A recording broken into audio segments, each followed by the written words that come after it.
Assalamualaikum warahmatullahi wabarakatuh. Hello guys, welcome to my YouTube channel.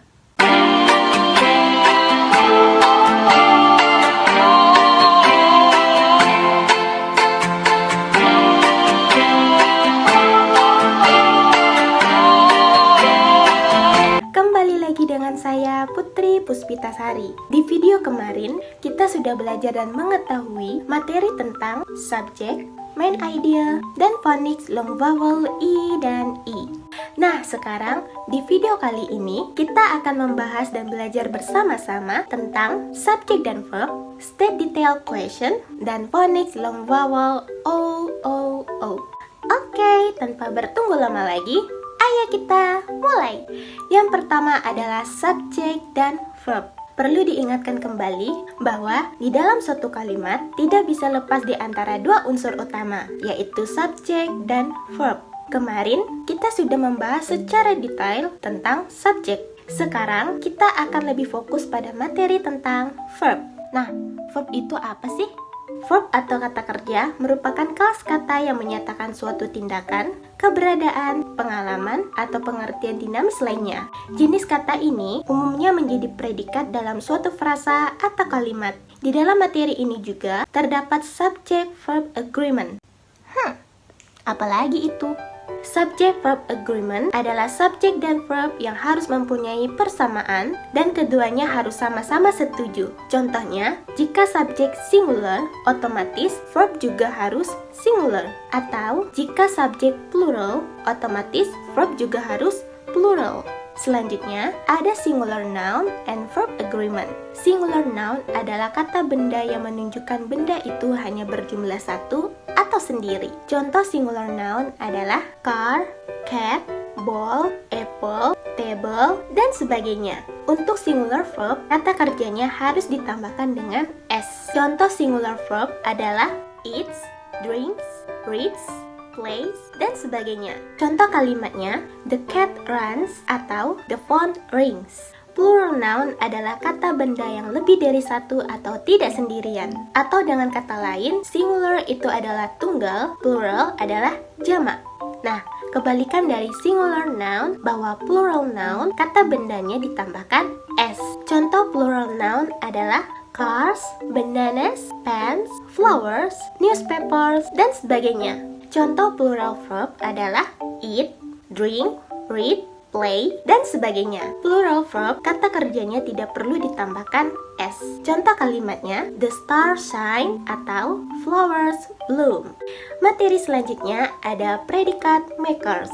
Yang pertama ada to be. To be terdapat banyak macam. Ada is, am, are, was, and were. Kalian harus tahu bahwa be merupakan bentuk paling dasar atau original. Bentuk pertama untuk is, am, are. Bentuk kedua was, were. Bentuk ketiga then. Kemudian struktur pada to be bisa disandingkan hanya 5 macam. Selain itu salah. Bentuk pertama adalah subject, to be, adjective. Adjective adalah kata sifat. Contohnya beautiful, angry, big, clean, arrogant, dan sebagainya. Contoh kalimatnya, she is beautiful atau I am busy right now. Yang kedua ada subjek, to be, noun. Seperti yang kita ketahui bahwa noun adalah kata benda. Contohnya student, people, island, government, dan sebagainya. Contoh kalimatnya, I am a student. Kalian harus tahu, dalam penggunaan kata a, the, and harus dipastikan bahwa sebelah kanannya adalah kata benda. Yang ketiga ada subjek, to be, verb ing. Dalam struktur ini, verb ing boleh dalam penggunaan gerund. Kata kerja dalam verb ing harus digunakan dengan to be. Jika tidak, maka akan salah. Contohnya, she is singing in the bedroom atau we are taking online classes. Yang keempat, ada subjek, to be, verb yang ketiga. Ini akan menghasilkan suatu kalimat yang pasif. Kalimat pasif adalah hubungan antara subjek dan kata kerja, di mana subjeklah yang akan menerima tindakan dari kata kerja tersebut. Contoh kata verb yang ketiga adalah broken, chosen, eaten, frozen, dan sebagainya. Contoh kalimatnya, cookies are made in this factory, atau house is cleaned by Putri every day. Kalian harus tahu, verb atau kata kerja yang di ujungnya ada at dan ditemani dengan to be artinya adalah kata kerja yang ketiga. Namun, jika tidak ada to be, artinya kata kerja yang kedua. Yang kelima ada subject to be, object of preposition. Ini adalah objek yang mengikuti preposition di mana dapat berupa noun, pronoun, gerund, atau noun clause. Contoh kata preposition adalah in, on, by, at, like, dan sebagainya. Contoh kalimatnya, my book is on the table atau he is in White House. Yang kedua adalah auxiliary verb. Auxiliary verb adalah kata kerja yang muncul sebelum main verb atau kata kerja utama di dalam suatu kalimat untuk memodifikasi makna dari kata kerja utama tersebut. Struktur polanya yaitu, yang pertama adalah present tense. Subjek bertemu verb yang ke-1. Contohnya, she, he, it menggunakan does. Sedangkan I, you, they, we menggunakan do. Contoh kalimatnya, kalimat positif, Putri eats an apple every day. Kalimat negatifnya, she does not eat an apple every day. Kalimat interrogatifnya, does she eat an apple every day? Yang kedua adalah past. Subjek bertemu verb yang kedua. Kalimat ini hanya menambahkan kata did. Contoh kalimatnya, kalimat positif, Putri ate an apple every day. Kalimat negatif, she did not eat an apple every day. Kalimat interrogatif, did she eat an apple every day? Yang ketiga adalah present perfect tense. Di dalam bentuk ini, bahwa she, he, it ditambah has ditambah verb yang ketiga. Dan I, you, they, we ditambah have ditambah verb yang ketiga. Contoh kalimatnya, kalimat positif, she has gone to the supermarket. Kalimat negatif, she has not gone to the supermarket. Kalimat interrogatif, has she go to the supermarket? Yang keempat adalah past perfect tense. Struktur polanya yaitu all subject, had, verb yang ketiga. Contoh kalimatnya, kalimat positif, you had gone to Pontianak. Kalimat negatif, you had not gone to Pontianak. Kalimat interrogatif, had you gone to Pontianak? Yang ketiga adalah linking verb. Linking verb adalah jenis kata kerja penghubung yang menghubungkan antara subjek dengan komplement atau pelengkap yang menerangkannya. Bisa noun, adjective, atau komplement lainnya, dan sering digunakan untuk menggantikan to be dan mempunyai keterkaitan yang berhubungan dengan panca indera atau keadaan. Misalnya look, sound, feel, taste, grow, keep, stay, run, dan sebagainya. Struktur polanya yaitu subject, linking verb, information of subject. Contoh kalimatnya, Lala and Lily now become friends, atau your voice sounds good. Yang keempat adalah action verb.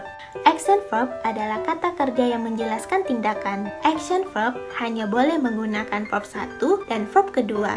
Untuk verb ketiga tidak boleh.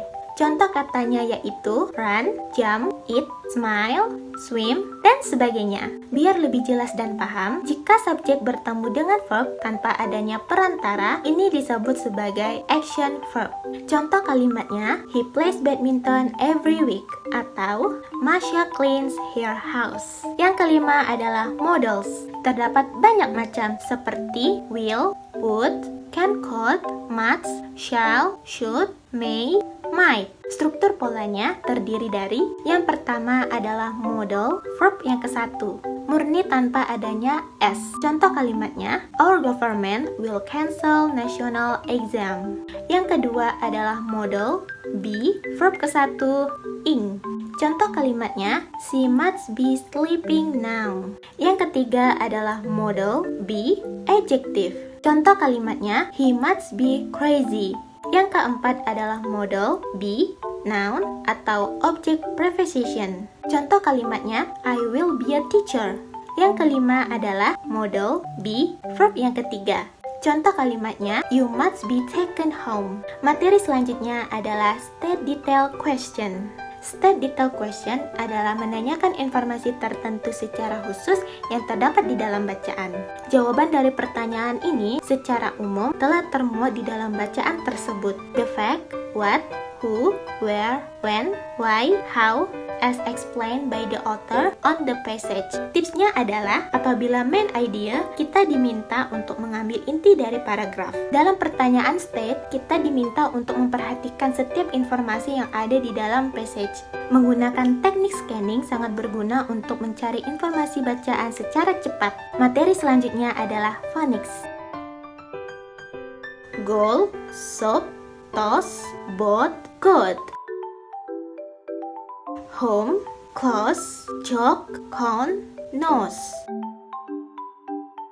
Yellow, ball, rainbow, snow, glow. Contoh kalimatnya, I will stay at home atau I have a soap. Nah, itulah dia materinya. Wah, tidak terasa ya sudah di penghujung video. Terima kasih yang sudah menonton dan mohon maaf jika ada kesalahan kata dalam penyampaian materi. Sampai ketemu di video berikutnya. Bye-bye!